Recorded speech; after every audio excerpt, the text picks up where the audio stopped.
Video দার সিঙ্গা হামাই video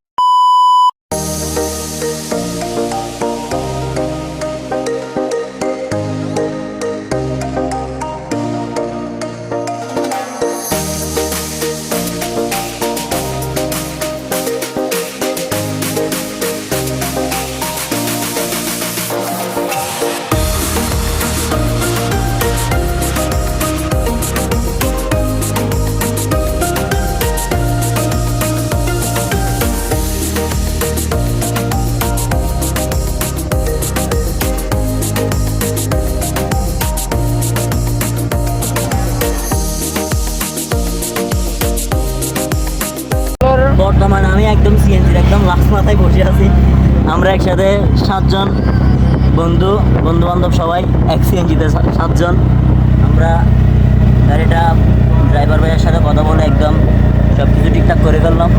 আমি একদম সিএনজির পিছনে আমরা 4 জন বসছি, সামনে 3 জন, ড্রাইভার সহ 4 জন। এই আর কি, সব মিলাই ড্রাইভার ভাইয়া সহ আমরা 8 জন এক্সট্রা সিএনজিতে। ইনশাল্লাহ আজকে দেখি সারাদিন কোথায় কোথায় ঘুরতে পারি কাপ্তাই। যতটুকু চেষ্টা করব আপনাদেরকে দেখানোর চেষ্টা করবো, একটু ছোটো ছোটো শট নেওয়ার চেষ্টা করব। ভিডিওতে একদম শেষ পর্যন্ত থাকার অনুরোধ রইল সবার কাছে। এমন একটা জায়গায় যদি প্রতিদিন আসা যাইতো কেমন হইতো। আসলে বন্ধুবান্ধব সবাই মিলে এমন একটা জায়গায় আসলে বলার মতো ভাষা নেই। যে জায়গাটাতে মানে আসলে একদম দুনিয়ার সব কিছু ভুলে যেতে ইচ্ছা করে। যত ধরনের কষ্ট আছে সবগুলা এখন মনে হচ্ছে সব ভুলে গেছি। আসলে এখন আম্মুকে অনেকটা বেশি মিস করতেছি, কারণ আম্মু যদি সাথে থাকতো তাহলে অনেক বেশি ভালো লাগতো। আল্লাহ তাআলার কী সৌন্দর্য এখানে এসে বুঝতে পারতেছি, কী সুন্দর একটা জায়গা। না আসলে তো বোঝা যেত না। বন্ধু বান্ধব সবাইকে নিয়ে আসছি, সবাই আছে এখানে। তো আর যারা আসতে পারো নাই তোমাদেরকে মিস করতেছি। সুন্দর একটা জায়গাটার মধ্যে অনেক ভালো লাগতেছে, কিন্তু আফসোস লাগতেছে সবার জন্য, যারা আসতে পারে নাই তাদের জন্য আফসোস লাগতেছে। আলহামদুলিল্লাহ, আসলে আল্লাহ তাআলার যে একটা সৌন্দর্য উপভোগ করতে আসছি, এটা দেখে একদম মন ভরে গেছে। এত সুন্দর একটা ভিউ, ক্যামেরাতে কতটুকু দেখা যাচ্ছে জানি না, তবে নিজের চোখে যেটা দেখতেছি আলহামদুলিল্লাহ অনেক সুন্দর একটা ভিউ।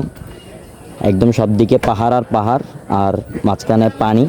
এটা দেখে তো একদম মন ভরে গেছে।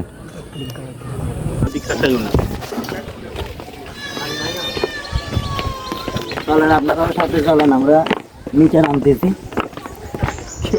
সৌন্দর্যটা আরো কাছ থেকে উপভোগ করার জন্য নিচে নামতেছি।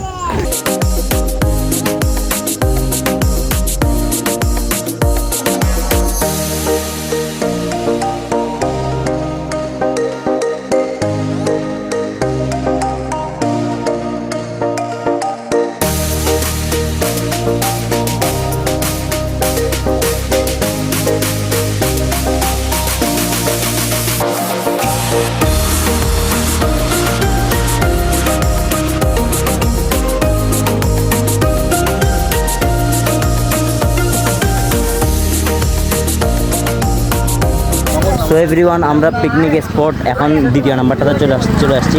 প্রথমটাতে এখানে মোটামুটি ঘোরাঘুরি হয়েছে, এখন দ্বিতীয় নাম্বার এটাতে, যেটা আমরা মোটামুটি ইউটিউবে অনেকের ভিডিওতে দেখছিলাম। এখন সৌভাগ্য হয়ে গেছে নিজেও ভিডিও করতেছি আল্লাহর রহমতে। এখানের জায়গাগুলো আসলে অনেক সুন্দর, না আসলে বোঝা যাবে না। আমি ভিডিওতে আপনাদেরকে বলে এবং দেখাই বুঝাইতে পারবো না যে কতটুকু সুন্দর। বন্ধুবান্ধবরা সবাই আছে। আগে তোমার কেমন লাগতেছে এখানে এসে? আলহামদুলিল্লাহ। রামিম, তোমার কেমন লাগতেছে? আল্লাহকে সৌন্দর্য দেখাই একটা প্রকৃত। একটু জুড়ে বলার চেষ্টা করবা, কারণ অডিয়েন্সরা একটু শুনবে না। আলহামদুলিল্লাহ, ভালো। আল্লাহ এখানের সৌন্দর্য তোমার থেকে কেমন লাগতেছে? আলহামদুলিল্লাহ। তো আসলে এখানে বলে আপনাদেরকে বুঝাইতে পারবো না, ক্যামেরাতেও দেখায় আপনারা ততটুকু বুঝতে পারবেন না। যদি কোনো এক সময় যদি সময় হয়, ফ্রি টাইম থাকে, আপনারা আসবেন, ঘুরবেন এখানে, আল্লাহ তাআলার অপরূপ সৌন্দর্যগুলো উপভোগ করবেন।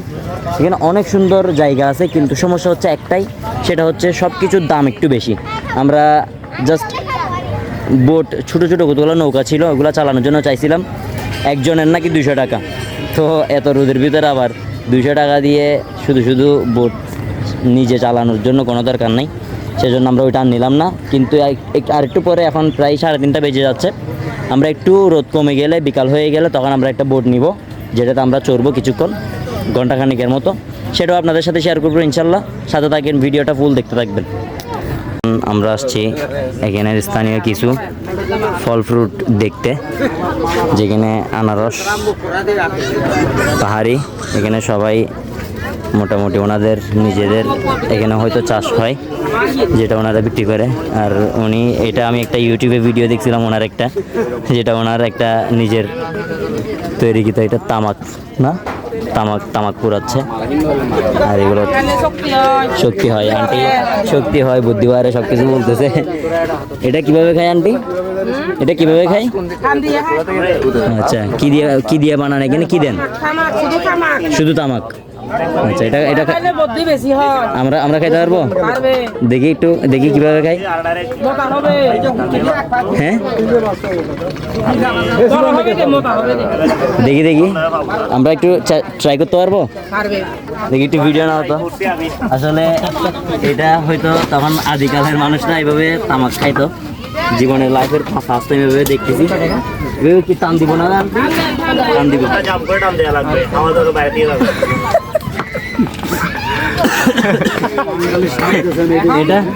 এটা আসলে স্বাদটা কেমন আমি বলতে পারবো না, যারা সিগারেট খায় তারা হয়তো বলতে পারবে। এখানে আমার বিশেষজ্ঞ একজন বন্ধু আছে, সিগারেট টিকেট খাই তো এগুলো বুঝতে পারবে, অভিজ্ঞতা ব্যক্তি আর কি। মোটামুটি ও আমার ভাই এত প্রফেশনাল দেখতেছি। আর একটু ট্রাই করি আমি, পারি কি?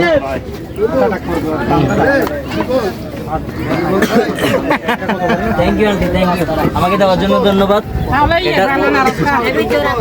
এটা আমার দ্বারা সম্ভব না, এটা আমি কই আন্টি দেখতে, যারা অভিজ্ঞ তারা পারবে। এটা এক ধরনের একটা সিগারেটের মতো বলতে গেলে।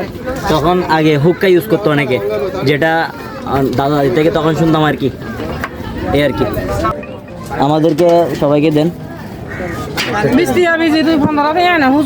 হ্যাঁ, আমাদের জন্য একটু কমাই টমাই রাখবেন না? হ্যাঁ, আপনারা যদি আমাদের জন্য একটু টাকা, আমি আমার চ্যানেল এখনো গ্রোথ হয় নাই, আপনারা যদি বলেন তাহলে ফলোয়ার বাড়বে, সাবস্ক্রাইবার বাড়বে, তখন টাকা কামাই থাকবে। টাকা কামাই না, এখন আপনি যদি আমার ভিডিওতে যদি আপনি 15 টাকা বিক্রি করেন, না, এখন আমি ভিডিওতে একদম ওপেন ভিডিওতে বলে দিব আমরা কত টাকা করে খাইছি, আপনারা। আচ্ছা ঠিক আছে, তাহলে শুনেন, আমরা হচ্ছে গরিব মানুষ, আমরা স্টুডেন্ট মানুষ, আমরা আন্টি থেকে 15 টাকা করে নিয়ে খাই ফেলতেছি। আপনারা আসলে, আপনারা যারা বড় লোক আসবেন, আপনারা 20 টাকার আনারস আপনারা সবাই 50 টাকা দিয়ে খাইয়ে যাবেন। আন্টি আপনাকে প্রমোশন করে দিছি। আপনি একটা ডায়লগ মারি দেন, সবাই তো এখন মধু মধু কি হয় কি রয় কি রে, এক একজন এক একটা ডায়লগ দিয়ে ভাইরাল হয়ে যাচ্ছে। আপনি আপনার মধ্যে একটা ডায়লগ মারি দেন, দিয়ে দেন না একটা। পারবে না? এটা একটা ডায়লগ না, এটা একটা ডায়লগ, ঠিক আছে। এটা মধু, হ্যাঁ মধু। আমার আঙ্কেল আসছে এখানে, আসলে অনেকেই আসছে ঘুরতে।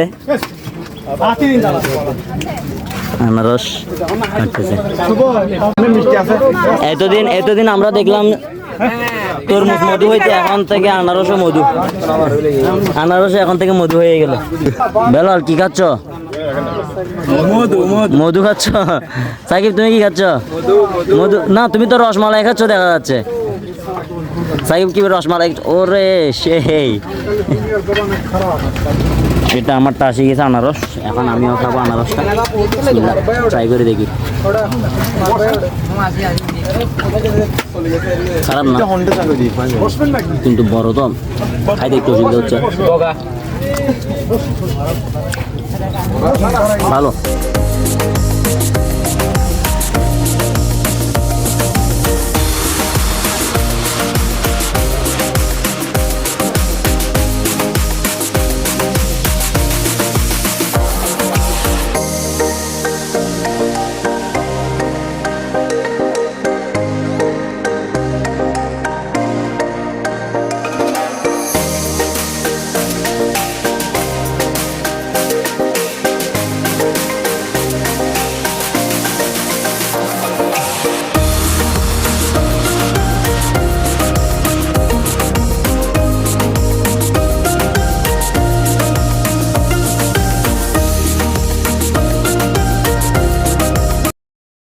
ওই পাশটাতে ঘোরাঘুরি শেষ। এখন নেক্সট এদিকের আরেকটা উঁচু একটা জায়গা আছে, এটার দিকে আমরা আস্তে আস্তে হাঁটার চেষ্টা করতেছি। এদিক দিয়ে দেখে আসি কি আছে। যদিও অনেক উঁচা রাস্তাটা, একটু কষ্ট হচ্ছে উঠতে, কিন্তু আশা করতেছি উঠলে ভালো লাগবে। উপর থেকে ভিউটা আরও সুন্দর হবে। এখানে আবার একটা বিষয় হচ্ছে কি, ড্রোন উড়ানোর নাকি ইয়া নাই, অনুমতি নাই, ড্রোন উড়াইতে দেয় না, এই আর কি। এটা হচ্ছে উপরে উঠে উপরের একটা দৃশ্য, যেখানে কষ্ট করে ওঠা ছাড়া আর কিছু নেই। জাস্ট এখানে একটা বসার মতো একটা স্পট আছে, একটু বিকাল টাইম হইলে ভালো লাগবে আশা করতেছি। আর এখান থেকে ভিউটা একটু সুন্দর লাগে আর কি। এছাড়া এখানে আর দেখার মতো কিছুই দেখতেছি না, এইগুলাই। আর এখানে আসলে আপনারা সবচেয়ে বেশি আরেকটা কষ্ট পাবেন, সেটা হচ্ছে কি পানি। আপনারা সবাই আসার সময় যথেষ্ট পরিমাণ পানি নিয়ে আসবেন। যদি খাওয়ার পানি আপনারা না আনেন তাহলে অনেক বেশি কষ্ট পাইতে হবে, যেটা এখন আমরা পাচ্ছি। আর খাবারও হালকা পাতলা নাস্তা কিছু একটা সাথে নিয়ে আসার চেষ্টা করবেন, যাতে কষ্টটা না হয় আর কি। আর এখানে যদি আপনারা খাবার কিনে খাইতে চান তাহলে অনেক দাম হয়ে যায়, আর খাবার পানিটাও অনেক সংকট, এখানে অনেক বেশি হাঁটতে হয়, যার কারণে খাবার পানিটা প্রয়োজন। এখানে আমরা যারা আসছি আমরা সবাই খাবার পানির জন্য অনেক বেশি তৃষ্ণার্ত। পানির এখন খুবই অভাব। আপনারা যদি আসেন তাহলে সাথে পানি নিয়ে আসবেন। এখান থেকে ভিউটা আসলে অস্থির লেভেলের একটা ভিউ দেখা যায়, যেটা কাপ্তাই এসে এই জায়গাটা মিস করা মানে অনেক কিছু মিস করে ফেলা। এখান থেকে আপনি যে লেকের ভিউগুলো যেগুলো দেখবেন, এটা কিন্তু অস্থির লেভেলের একটা ভিউ। এটা যদি না দেখেন তাহলে কাপ্তাই আসাটাই বৃথা হয়ে যাবে।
চলে যাওয়ার সময় চলে আসছে। আসলে এত সুন্দর একটা ভিউ ছেড়ে যাইতে ইচ্ছা করতেছে না। এখন টাইম হচ্ছে প্রায় 4:30, 5টার পরের দিকে সূর্যটা আর একটু নেমে গেলে তখন হয়তো আরও একটু সুন্দর লাগতো। ভিউটা একটু একবার দেখেন, কি সুন্দর একটা ভিউ। যদিও অনেকে হয়তো বলতেছেন আমি কাপ্তাই এসে অনেক পাগল হয়ে যাচ্ছি, সাজেক গেলে তখন কী হতো। আসলে প্রত্যেকটা জায়গার এক একটা সৌন্দর্য, এক একটা জায়গার এক একটা সৌন্দর্য উপভোগ করার মতো, যেটা বলার মতো না। এখানে আমার জন্য, আমি এই জায়গাটা আসছি, এই জায়গাটাতে আমার জন্য অনেক বেশি সৌন্দর্য। আমি এখানে first time Kaptai first time না, আরেকবার আসছিলাম, তখন তো সাইকেল নিয়ে আসছিলাম, তখন এত জায়গায় দেখা হয় নাই। এদিকে আমি আসিই নাই, একদম রাস্তা থেকে চলে গেছিলাম। এখন দ্বিতীয়বার এখানে এসে এখানের ভিউটা দেখে একদম পাগল হয়ে গেছি, কি সুন্দর একটা ভিউ। তো চলে যাচ্ছি। আরেকটা বাকি আছে, আমরা বোটে এখনো চড়ি নাই, যেটা একটু পরে চড়বো। তখনও দেখি, তখনের ভিউটা আপনাদেরকে দেখানোর চেষ্টা করবো।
এদিকে ঘোরাঘুরি শেষে এখন আমরা নৌকায় চলে আসছি অবশেষে। এখন নৌকায় চড়বো পানিতে একটু করে, এটা আপনাদের সাথে শেয়ার করব, দেখি কেমন লাগে নৌকায় অনেকদিন পর। তো আমরা এতক্ষণ যাবৎ নৌকার মধ্যে অনেকক্ষণ যাবৎ চড়ে ফেললাম, প্রায় 10-15 মিনিট হয়ে গেল। আমরা কাপ্তাই লেকের মধ্যে চড়তেছি এখন আপাতত। এটা হচ্ছে কাপ্তাই লেকের যেই বাঁধটা, এই বাঁধটার পাশ দিয়ে আমরা ঘুরে একদম যে অল্প জায়গাটা আছে সেই জায়গাটাতে আমরা ঘুরে ফেলতেছি। আমাদেরকে ড্রাইভিং করতেছে আমাদের ভাই, আর আমরা এখানে বাকিরা সবাই আছি। সবাই একটু হাই বলো ব্লগে, সবাই একটু হাই দাও। আমাদের আজকের সারাদিনের ঘোরাফেরা একদম শেষ হয়ে গেল। এখন মাত্র 400 টাকা দিয়ে একটা নৌকা ভাড়া করলাম, 40 মিনিটও চড়তে পারলাম না, জাস্ট এদিক থেকে গেলাম আর ঘুরে চলে আসলাম। এটাই হচ্ছে আমাদের আজকের জার্নি। আর বাকি যেটুকু ভিডিও করলাম এটা তো আপনারা দেখলেন। আমরা একসাথে 7 জন আসছি। এখন সব মিলে হিসাব করে দেখলাম এখান থেকে যে জার্নিটা আমাদের শুরু হয়েছে, মানে কাপ্তায় আসার পর থেকে আপনার এই লিচু বাগান থেকে আমরা একটা ডিরেক্ট সিএনজি নিয়েছিলাম, সারা দিনের জন্য ভাড়া করে ফেলছি। সব মিলাই আমরা হিসাব করে দেখলাম একজন থেকে 370 টাকা করে পড়ছে, সামথিং 400 টাকা বা 500 টাকা আপনারা যদি বাজেট করেন, তাহলে লিচু বাগান থেকে আপনারা একেবারে 1000 টাকা বাজেট করলেও শহর থেকে একদম ইজিলি খাওয়া দাওয়া সহ সব মিলাই আপনারা কাপ্তায় এসে ঘুরে চলে যেতে পারবেন। সো ভিডিওটা যদি ভালো লাগে তাহলে অবশ্যই চ্যানেলটাকে সাবস্ক্রাইব এবং ফেসবুকে ফলো দিতে ভুলবেন না। লাইক, কমেন্ট, শেয়ার, সাবস্ক্রাইব করে পাশে থাকবেন। আসসালামু আলাইকুম।